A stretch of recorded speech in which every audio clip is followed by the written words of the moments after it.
It's as expected as puberty, and unfortunately, it seems even harder for people to talk about menopause. But that's exactly why it's great when Dr. Jen Gunter writes a book and makes it hard not to talk about it. She's done that brilliantly with her new one. It's called The Menopause Manifesto: Own Your Health with Facts and Feminism. And Dr. Jen Gunter joins us now from just north of San Francisco in Mill Valley, California. Hi, welcome back, Dr. Gunter.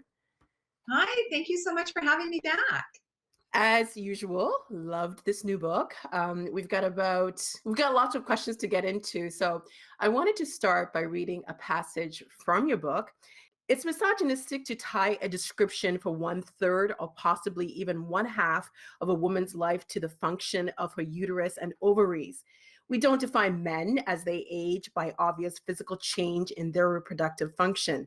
Yes, the menopause continuum is a marker for an increased risk of heart disease for women, but so is erectile dysfunction for men. In fact, many medical experts consider erectile dysfunction the quote, canary in the coal mine for men's heart health. Now, imagine a world where we said men were in erectopause. Did I say that right? Erectopause? I hope I said that right. I made the word up, so yes. Well, I mean, that quotation speaks to the unfairness and gender imbalances that women face, especially later on when they enter menopause. Why is that inequality so universal?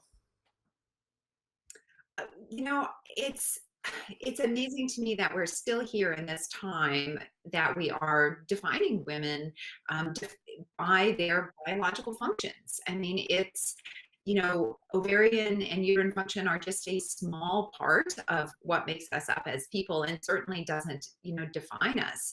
And I think part of it is this is how it's always been done. And it's hard to change things that have always happened one way. But I think it also medicine reflects society as in general. And if for thousands of years the worth of being a woman has been distilled to your uterus and ovaries, it's going to sound normal to use these terms. The title of your book is Menopause Manifesto: Own Your Health with Facts and Feminism. Yes, we need facts, especially in this age of disinformation and misinformation. But why must we use a feminism approach? Well, I think it's because of this complete inequality in the way that we look at men as they age versus women. Men get distinguished and women get diminished. The complete sort of absence of cultural narrative with women as they age in our society is really significant. As I was on book tour for the Vagina Bible, I would hear questions about menopause over and over again, and women told me they felt lonely, that they felt they had no culture, that they didn't understand why they were here at this point in time. And, I think that again, reflects the way society looks at women as they age. And so, to have true equality, we need to be able to speak about everything, but we also need to understand everything. And we also need to look at the lens and the language that we use. When we do talk about language, I think there's also a culture of silence. I've seen my doctor in my 40s. I've been tested for other things, but my doctor has never had a conversation about me being, entering menopause or how I should feel if I have signs of menopause. Language matters. You're not the biggest fan of the word menopause. What would be the medical term you might come up for this era in a woman's life? Maybe like reverse puberty? Well, reverse puberty certainly is a great description for what happens physiologically during the menopause transition. But I think that I prefer the term climacteric, which is actually an older term that was used, and it really just represents phases of life. And it doesn't tie to a specific phase, fertile or not fertile, you know, um, you know, old or not old. It's just a phase of life. It's kind of an older term. And so I think climacteric is a much nicer term to use. And interestingly, historically, it also applied to men. Really? How? In what Yeah. ways? Well, so everybody had climacteric. We also looking at sort of like ancient sort of terminology, they viewed health in phases of life. And so, you had this young phase, whatever your teen years. And so, there's sort of these phases where anywhere sort of like 8 to 10 years, or sometimes longer, depending on the culture. And so this idea that phases of life existed also applied to men. It wasn't tied to reproductive function, but it's certainly far less gendered. There is this culture of science, as I mentioned, the topics you cover in the book are often the ones that, we whisper over cocktails, vaginal dryness, changes in libido, hot flashes or hot blooms, as you call them, even extreme mood swings. You do write the one thing predictable about menopause is the unpredictability. Unpredictability aside, with menopause comes the risk of many other health issues that are really important. Like what? So, in addition to the bothersome symptoms, as you mentioned, so the earlier that you have menopause, the greater the risk of having sort of the complications associated with it. So there's a greater risk of, dementia, of type 2 diabetes, of heart disease, osteoporosis. And obviously there's genetic factors that come into play with that as well. But so those are the medical conditions that are associated. The most common depression can also be triggered during the menopause transition. So that's also another consideration. I always joke with my husband that as he gets older, he ages like a fine wine, but because I'm a woman, it's kind of like I age like expired milk. Um, and I wanted to show you a clip. It is comedy, but it does say so much about what you write in the book and the worth that women lose as they age. This is from Inside Amy Schumer, and it's called "The Last Effable Day." If you shoot a sex scene the night before your birthday, everyone is like, hurry up, we gotta get it before midnight because they think your vagina is gonna turn into a hermit crab. Uh-huh. Well, is there anything you can do to delay it? Yeah, I mean, you can try, but it only makes it worse. Like those Real Housewives. They try to look young, but then they end up looking like a purse that melted in a car accident. Yeah, they look like when a kid draws a face on its hand. But what about men? Like, who tells men when it's their last day? Honey, men don't have that day. Never. I mean, I want to cry, but I want to laugh, but I also want to cry. And that clip speaks to the endings as a woman ages, her last day being desirable. You write about how menopause is actually not an ending for women, but a beginning. And you explain in the book that humans, women especially, are almost the only mammals that get to stick around after the fertile years are over. What is the grandmother hypothesis, and why is that unique to humans? Yeah. So can I just add one thing though? This idea about, men being virile forever is a patriarchal construct, because that's actually not true. We know that as erectile dysfunction increases, for example, 60% of men age 60 and over have erectile dysfunction. We also know that male fertility decreases with age. But we never hear about that. We only hear about, the stop in fertility for women. Now, obviously, we have a harder stop than they do. But the idea that all men are sort of sexual dynamos capable of impregnating the world until they're 95 is simply not true. So I always just like to get that point out. But what we know from from research is that there's this idea called the grandmother hypothesis, meaning that most animals, and with the exception of toothed whales, killer whales being the prime example, die shortly after they finish reproduction. So they reproduce and they die, and that's the circle of life. But humans and killer whales live beyond their reproductive function. And the belief that this may exist is because when people are beyond their reproductive function, they're still useful to the societal structure, to the family collective. They still have worth for evolution. And so if you compare us to chimps who have very similar ovarian function, and they're our closest living animals, they die shortly after reproduction in their kind of late 40s, early 50s. And there's a lot of data to show that the length a woman lives after her ovarian function has ended, meaning in menopause, she contributed to the family unit. So she provided necessary calories, she helped provide shelter. And there's data that shows that families that had grandmothers living close by were more likely to have more children. And the longer the grandmother lived, the more likely there were to be more children as well. And so it dispels with this notion of women in their 50s and 60s and 70s as being frail and non-contributory, and really says the exact opposite. Evolution needed women after menopause to contribute, to aid in, reproduction through indirect methods. As a society, it just seems so ingrained in us, the value of a woman being based on her age, or how many children she has. We still have that. I have some friends who've chosen not to have children, but people are like, are you sure? Are you going to change your mind? How do we change something that's been around for centuries to show that women's lives actually has worth beyond the child rearing ages? Yeah, I mean, I think first of all, it's really important to look at something like the grandmother hypothesis and not say, well, that's your only value.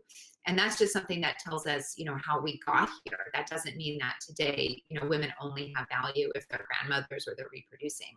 I think as once we can start to move away from these terms, like defining people by their reproductive function, that's going to help us move away from holding, using that as some kind of standard. I mean, the reason why that persists in our society is, again, getting back to the misogynistic notion that that's where the value of a woman's worth lies, with reproduction.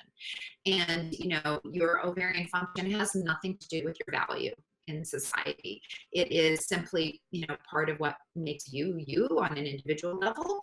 But this notion that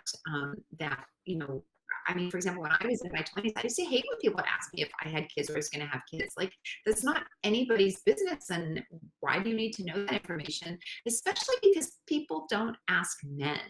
And so I think the one thing that I would ask people to do is to always say, would I ask a man that same question? If the answer is no, then maybe you should rethink it. Amen to that. You say that menopause is about perspective, and you write that menopause is a lonely time for women. You also write about how when you were researching this book, it was triggering for you to look back on your mom's experience. In what ways? Yeah, so my mom, like many women in the 70s and 80s, which is when I was, in my teen years, didn't talk about anything to do with reproductive function at all. We were all Barbie dolls down below. There was absolutely no, no separate structure. And it was very much, no sex, please, for British type of household.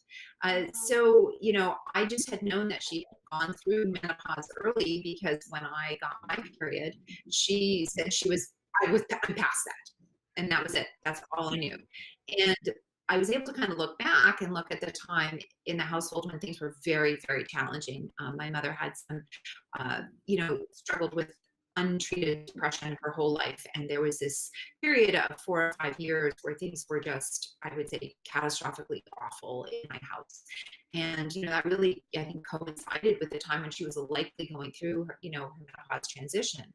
And so, this is someone who, was not getting any kind of support that she needed from a mental health perspective. And then, had this added physiologic change, and she was really suffering from that and had nobody to sort of turn to.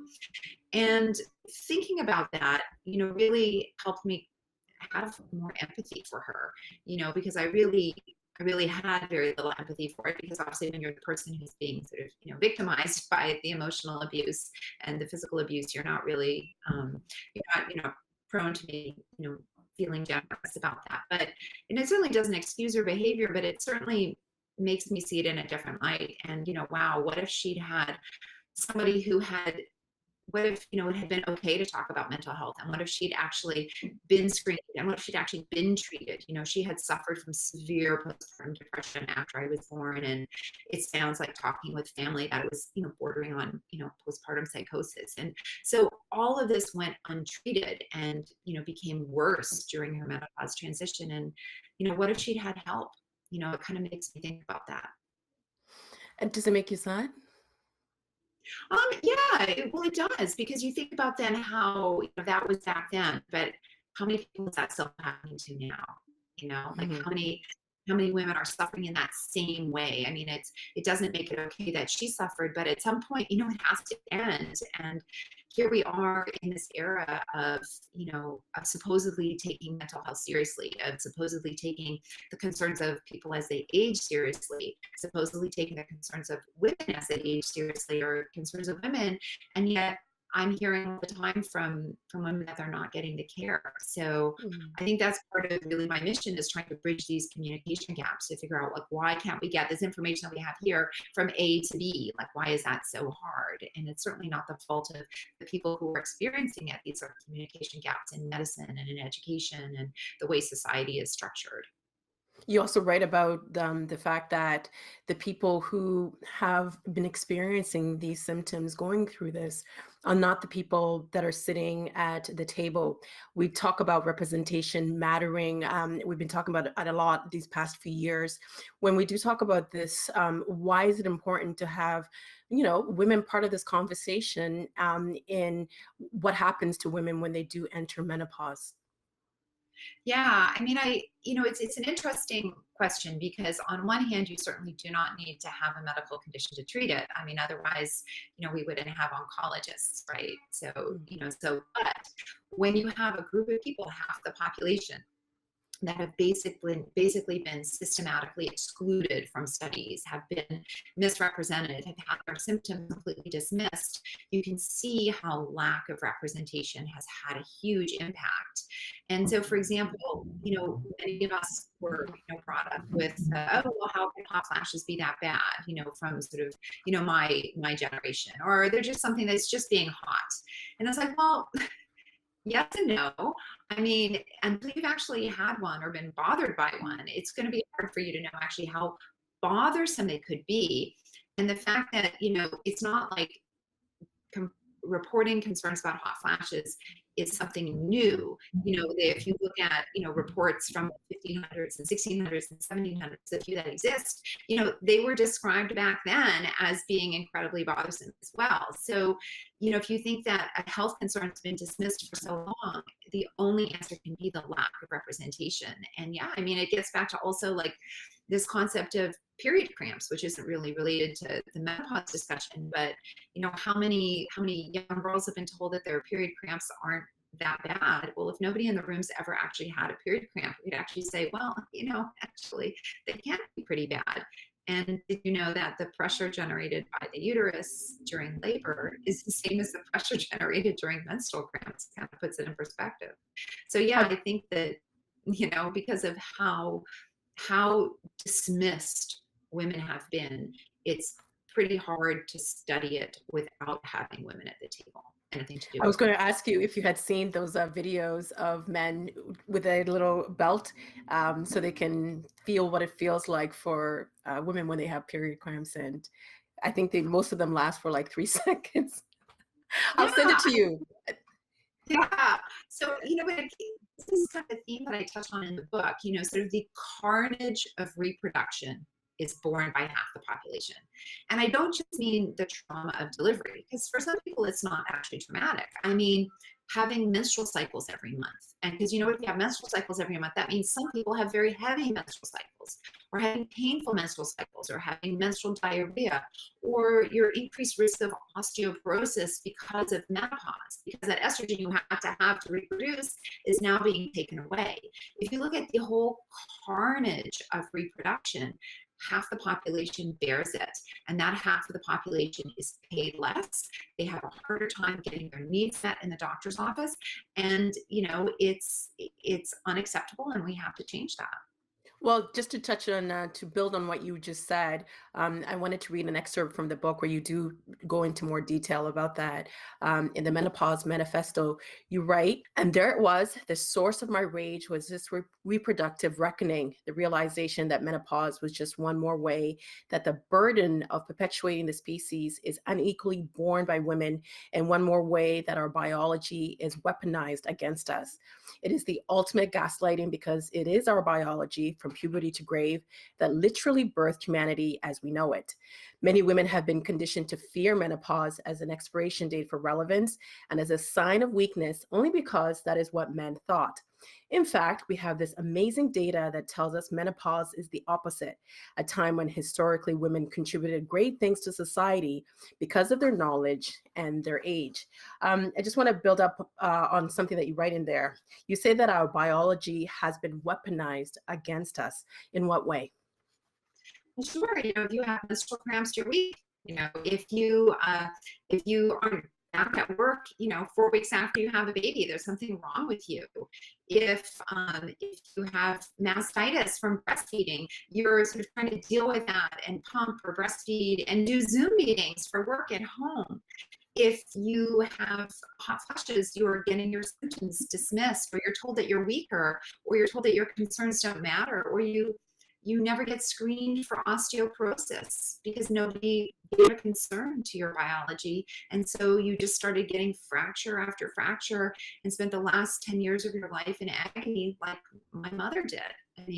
So, we're held, we're graded, I guess, as lack of a better word, as being weak if we have cramps, if we have heavy periods, if we have hot flushes. Everything in the workplace, everything in the school is designed around people who don't menstruate and people who don't have menopause. And so I think that we just need to take a step back and realize that having the biological machinery to reproduce, whether you reproduce or not, you're still paying tax on that, right? So even if you have no desire to have kids, you're absolutely none, you're totally great, which is, a lot of people, you're still saddled with the bleeding, you're still saddled with the menstrual diarrhea, you're still saddled with the immune system that increases your risk of having autoimmune conditions.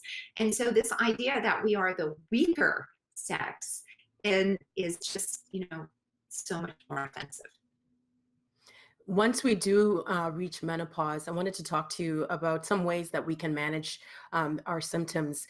Hormone treatments were popular with many women in menopause, but then I guess they got a bad rap for being harmful.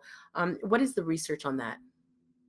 Yeah, menopausal hormone therapy. So when I was in training, in my first few years of practice, we gave basically everybody hormones. And a lot of that was really tied to sort of the misogynistic notion that estrogen was the fountain of youth, that estrogen was tied to femininity, and these were desirable characteristics, right? All viewed through sort of a very narrow cisgendered lens. And so then the Women's Health Initiative came out, and that was a randomized prospective trial that suggested that the hormones were associated with an increased risk of breast cancer and an increased risk of heart disease. And there were many issues with the study, and also many issues how the study was communicated to the public. And after years of sort of teeth gnashing and rehashing the data and looking at things, we now know that for women who start menopausal hormone therapy before the age of 60 or within 10 years of their last period, that this is really a very low risk, about as low risk a treatment as you can have, especially when used for 3 to 5 years, but even longer than that, it's still very low risk. Very helpful for many symptoms. It can also help with depression and can help with prevention of osteoporosis. But there's also other treatments for those things as well. And I think it's great to know that we have a big spectrum of things to offer. And one of the other treatments that you write about in the book is exercise. And exercise sometimes just seems so simplistic a solution. And it's also very daunting, and you beat yourself up if you don't do it all the way. And in the book, I love that you write that exercise, like money, you will take whatever you can get. But why is exercise something for women to consider? Yeah. So, the 3 biggest things you can do for your menopause are all the non-sexy ones, like not smoking, exercise, and eating healthy, right? So although they should be the sexy ones, we need to rebrand that. So yeah, exercise is money in your bank. I always tell people, no matter what you do, think of it as free money. Sure, would we all like $100,000? Yes. But if somebody just handed you $5, you'd be like, oh, okay, great. You'd be happy. And so any exercise is like that. Exercise reduces the prevalence of almost every condition, and certainly the major ones that are associated with the menopause transition and menopause: osteoporosis, heart disease, type 2 diabetes, loss of muscle mass. All of these things actually can be mitigated with exercise. And for many people, we've been taught to think of exercise as something to control how we look, and that is really the wrong way to look at it. Exercise is if it was a pill, everybody would be taking it. It's a health intervention, and the more we can get people on board earlier, the more people can sort of build their bone bank, protect their heart, help protect themselves against type 2 diabetes. But even like money, if you start saving when you're 65, that's still better than not. So, it's never too late to start. And for even people who have osteoporosis, as long as they're being followed by, you get clearance from their doctor and being followed by the type of trainer or physical therapist who's familiar with working with osteoporosis, you can see gains. You can slow your loss of muscle mass. You can prevent falls with exercise. You also write, you come up with another word that I really like, a menopausal. One, what is that? And is it up to each of us individually to come up with our own menopausal? You cut out right on the word. I'll ask.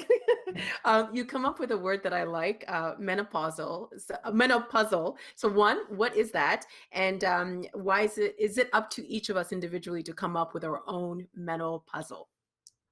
Yeah, I like that term menopausal. I think we need to all have one. In a sense that, you think about I think of many health conditions that way, like a puzzle, because it's never one thing. And, some things are the key piece of a puzzle, or they're the corner piece, and some things aren't, and they're different. Each puzzle is different. And so that sort of reflects the uniqueness of me and you and everybody else. But yeah, I don't know, I had some fun inventing some words in this book because I thought, all the words that we use about menopause have been invented by the patriarchy. And so, screw that. I was going to start to come up with something. So yeah, I think menopausal is an interesting term for the menopause transition because it's different for so many people. Dr. Gunter, as always, thank you so much for being with us tonight. Excellent book as always. I always feel so empowered whenever I read anything that you write. We really do appreciate your time and insights. Thank you so much for having me. It was really wonderful to chat and catch up again. The Agenda with Steve Paikin is made possible through generous philanthropic contributions from viewers like you. Thank you for supporting TVO's journalism.